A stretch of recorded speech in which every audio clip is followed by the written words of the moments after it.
Tu peux y aller. Je suis Jovias Baou, artiste plasticien peintre, et voilà mes œuvres. Je le présente aujourd'hui pour le festival et pour présenter vivement le Congo, République démocratique du Congo. Je viens de là, je suis natif et je réside aussi à Kinshasa. Mes travaux ou mes créations sont plus la réalité de Kinshasa. Alors que je peins plus de personnages, des ouvriers, de personnes qui sont marginalisées dans la société. Mais moi, je leur donne une valeur. Je les donne et je les immortalise pour leur dire que leur travail nous aide à chaque fois. Leur travail nous aide quotidiennement. C'est pour cela que je représente le mécanicien juste à côté. Nous avons tous besoin d'un mécanicien. On a tous besoin d'un mécanicien pour arranger quand il y a un problème, quand il faut dépanner. Mais ce sont des travaux auxquels, dans notre pays, nous avons des difficultés de rencontrer des mécaniciens parce qu'ils se disent qu'ils sont le métier de vaurien, de métier qui de personnes qui ne sont pas intelligents et ils sont orientés par ce genre de métier. Mais moi, je veux donner encore notre lumière sur ce genre de métier. Il y a l'autre côté, il y a le menuisier. Et plus, c'est une menuisière. Donc, c'est un sort de métier qui est caractérisé plus pour le femme, pas pour les femmes, pour les hommes, mais c'est une femme qui le fait. Et cette femme fait ça avec tout amour parce qu'ils savent que je dois travailler pour ne pas rester dans la maison comme une femme ménagère. Je dois être indépendante. C'est pour cela que je le peins pour favoriser aussi le plus le travail qu'on a plus négligé, le travail de bas étage, qu'on appelle souvent, mais plus de donner plus de goût à des personnes, de trouver des modèles également dans la société pour ne pas seulement se réfugier dans le droit, dans la communication, dans la politique. Il faut aussi autre métier qu'on a besoin chaque jour dans notre vie. Et dans ma démarche artistique, j'utilise plus comme technique le stylo. Alors que dans mes œuvres, il y a les stylos. Les stylos, c'est un élément, c'est un instrument que tout le monde utilise dans la vie. Alors que ce soit un président jusqu'à un huissier, tout le monde utilise les stylos.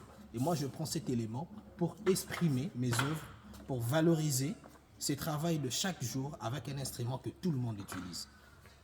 Et la technique en question, je le mélange avec l'acrylique en peinture pour donner un peu les effets de la couleur. Et tant qu'Africains, nous avons cette harmonie de couleurs vives, de couleurs chaudes. Moi, je le ramène tous dans mes créations pour donner l'image de tout ça, de tout ça. Et dans cette nouvelle série que je viens de commencer, il y a, il y a la conservation de la culture. Nous avons ces derniers temps, nous avons des difficultés de conserver la culture. Nous avons plus à être en tendance d'être influencés par d'autres cultures, la culture de d'autres cieux, mais le nôtre, nous avons tendance de les négliger. Et cet enfant est plus censé de protéger cette culture.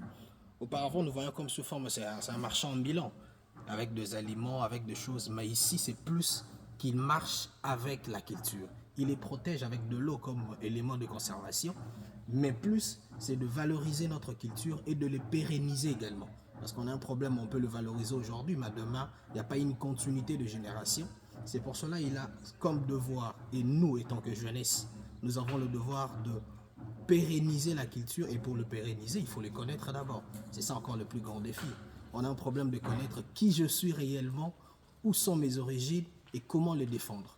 Nous avons dans ces processus que je suis en train de réaliser cette série des œuvres d'art pour stimuler un peu la jeunesse, surtout la jeunesse diaspora, les Congolaises, les Congolais qui sont ici, de comprendre leur propre histoire pour le défendre également et de les promouvoir et de les divulguer dans d'autres personnes qui n'ont pas eu cette opportunité d'avoir cette connaissance de la culture. C'est pour ça que je suis là en France pour essayer de ramener aussi ma pierre dans cet édifice qui est tellement si grand, mais on va faire quand même quelque chose. Et la suite est que il y a une continuité avec mes œuvres. Venez, il y a une continuité. Il y a un vieillard, mais qui continue à être cordonnier. Déjà c'est un peu, il peut avoir, le vieux à 75 ans. Alors que ici environ 75 ans.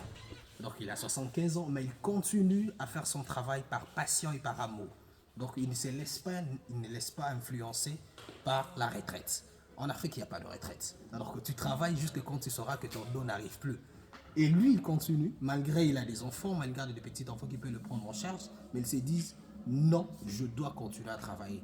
Et cet amour, cette endurance, cette persévérance dans le métier qu'il a eu à chérir pendant beaucoup d'années, mais il est continu avec amour. C'est pareil pour lui. Il nous donne un exemple à dire que si on commence à aimer une chose aujourd'hui, faisons de notre mieux pour que ce soit notre vie quotidienne, pour que ce soit notre pain aussi, que ce soit une profession pour nous, que ce ne soit pas seulement pour un passe-temps. Prenons tout ce que nous avons au sérieux et ça va nous donner beaucoup de victoires, beaucoup de bonnes choses dans l'avenir si on est patient. La patience c'est une chose, l'endurance également. Donc ces messieurs, ces papas, ces grands-pères nous donnent un peu de leçons en ayant 75 ans, on a continué à être cordonnier. C'est parmi les choses à laquelle que dans la société africaine on dit c'est parce qu'il a manqué, il a raté sa vie. C'est pour ça qu'il se retrouve ici. Maintenant, ce n'est pas le cas. Il a acheté sa maison, il a de parcelles à cause de son cordonnerie. Tout ça, c'est à cause de son travail parce qu'il avait fait avec amour, avec passion et surtout la discipline. Il nous enseigne tout ça. Et moi également, de ma part, j'ai pris ma part. Je ne voulais pas garder ça comme moi-même.